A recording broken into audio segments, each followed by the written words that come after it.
So I thought I'd read you chapter 1 of Honesty and Lies, which is told through the perspective and the voice of honesty. The City of London, someone shouts as the cart hits a pothole and almost spills me out. I have made it. Never have I seen so many people, and never have I smelled so many either. It stinks to high heaven. Bodies and filth and the deep green stench of the river. The air snaps with cold and icicles hang from every timber and roof. I climb out as nimbly as I can, having been squashed among cabbages for so long, and thank the farmer, paying him for his kindness. I am wobbling like a newborn foal. London. People everywhere unloading cargo from vast weather-beaten ships. Languages I have never heard before bloom into the air.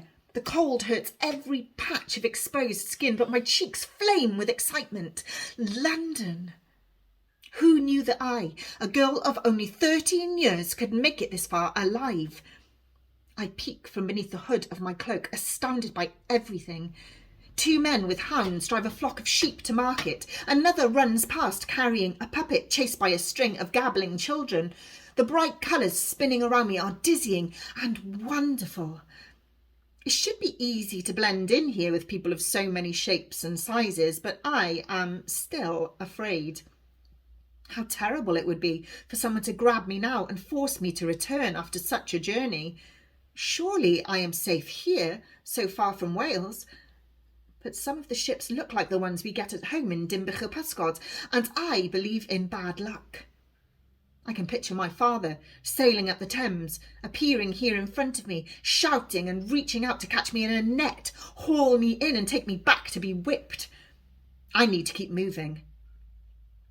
I sidestep some poor seasick soul who is puking over his toes and someone else's heels, and accidentally jolt a sausage seller who shoves me away.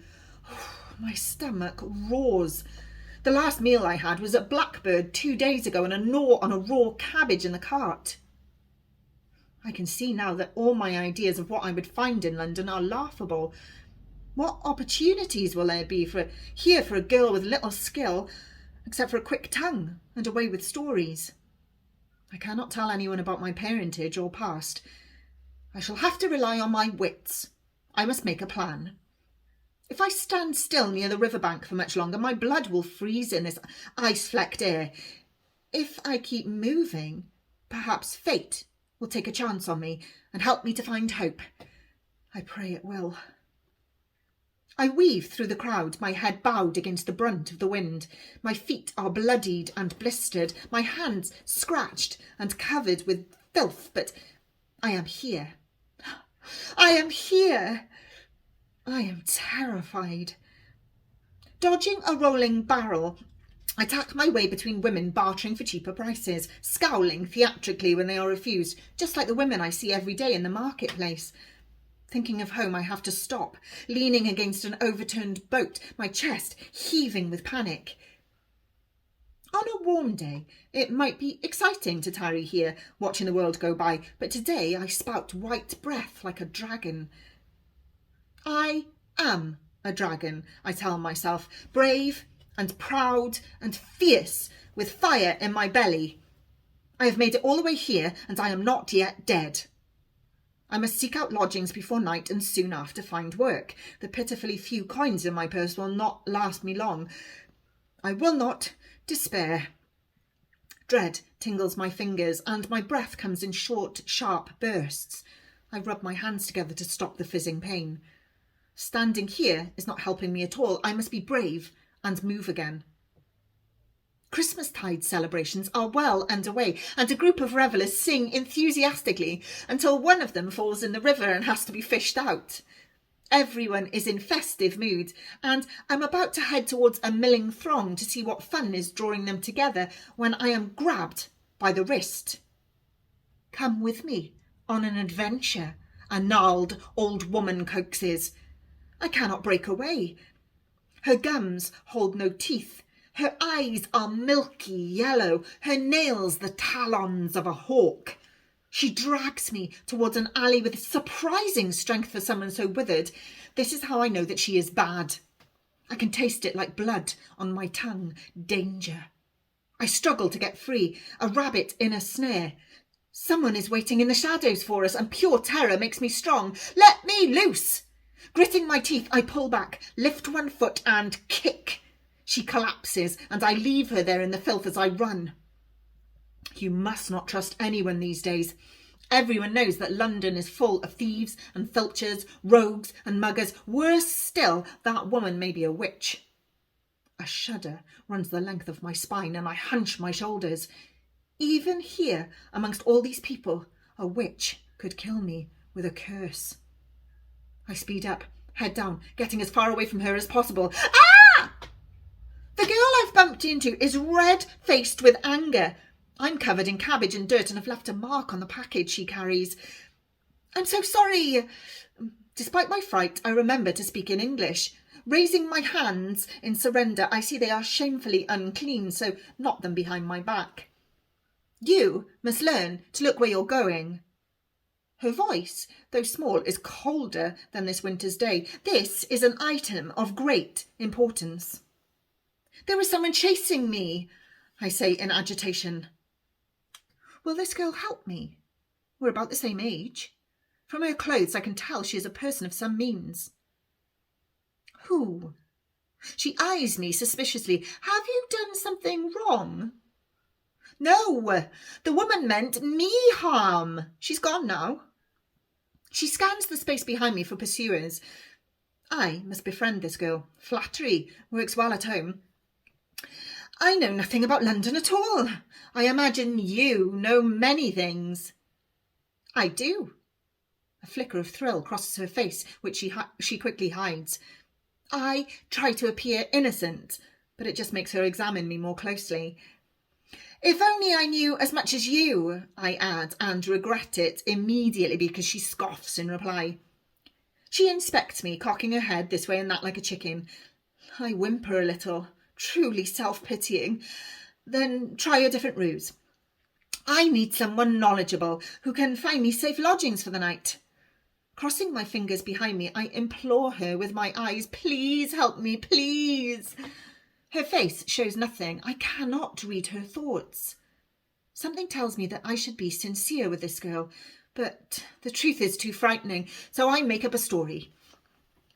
The truth is, I was on a ship as a lady's maid. Unfortunately, a gigantic wave knocked me overboard. I managed to swim to the bank, but the ship and all its possessions and everyone I know are now sailing off to, I search in my mind for foreign places, to far-off countries. I don't know what to do. This last bit is true, at least. Your clothes are dry, Mistress Disdain says. Her scornful manner would make a less dragon-hearted girl give in. They have dried in this keen wind. A likely story. She begins to walk away. For pity, please, please help me. Something in my wavering voice makes her return. You enjoy telling tales, that much I know. You also are up to no good, that much I also know.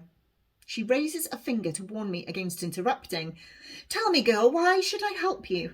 If we are to get to the truth eventually, we may as well visit it now. If you do not help me, I will surely die. I feel my lip quiver and clench my hands into fists. You have almost ruined my package. The girl primly brushes tiny bits of me from her parcel.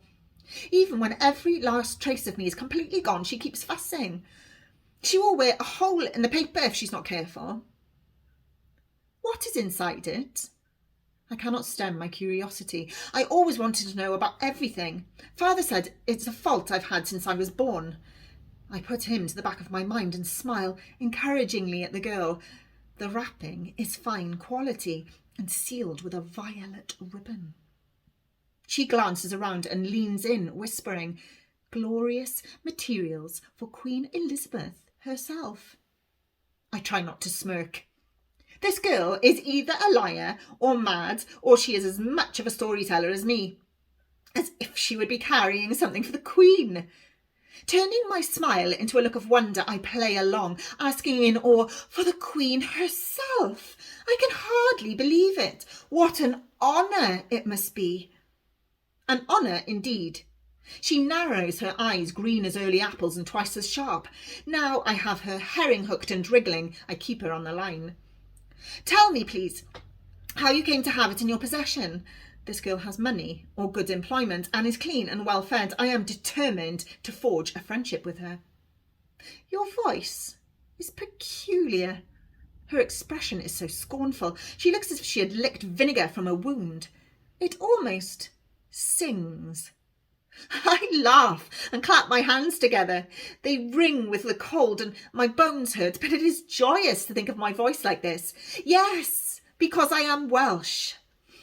That explains it, she says, not unkindly, but not respectfully either. I have an errand to run. I will point you to where you can find rooms for the night. Be quick, I am needed elsewhere. I say thank you, in English, of course, but only once and curtly. Then I rush after her as she scurries along. Her hair is flaxen yellow, and tendrils of it break free from her hat, tangling back towards me in golden snakes. She is taller than me. Her stride is long, and I have to trot to keep up. At least hurrying warms my blood. I keep an arm's length from her. She seems bright and trustworthy, but villains come in all guises. As she rushes ahead, I wonder what the planets have written for me, and how fortune will treat me now that I am alone. Fate has brought me to this girl, and I must use the cards it has dealt me and all of my energy to keep myself alive. I hope you enjoyed it, and with apologies for the interesting accents that I read it in. Honesty and lies.